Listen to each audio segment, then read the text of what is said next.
మతోన్మాదంతో నిండిపోయిన ఒక వ్యక్తి పెట్టిన కామెంటు ఇలా ఉంది చూడండి. ఇప్పుడు క్రైస్తవ్యంలో, ఇస్లాంలో ఉన్న వాళ్ళందరూ కూడా తిరిగి హిందూ మతంలోకి వచ్చేయాలంటే మసీదుల్ని, చర్చిల్ని కూల్చేస్తాం అంటున్నాడు ఇతను. ఎందుకు అలా కూల్చేస్తాడంటే గతంలో వాళ్ళ యొక్క హిందూ దేవాలయాలను కూల్చేసి బలవంతంగా క్రిస్టియన్, ఇస్లాం మతాల్లోనికి కొంతమందిని కన్వర్ట్ చేసేసామట. అందుకని ఇప్పుడు చర్చిల్ని, మసీదుల్ని కూల్చేస్తారట.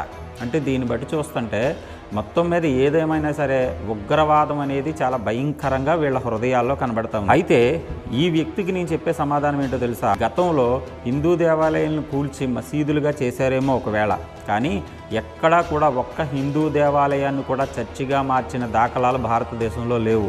ఎవరైనా క్రైస్తవ్యంలోకి వచ్చారు అంటే అది వాళ్ళు ఇష్టపూర్వకంగా మనస్సు మారి వస్తారేమో తప్ప బలవంతంగా ఎవరూ క్రైస్తవ్యంలోకి రారు.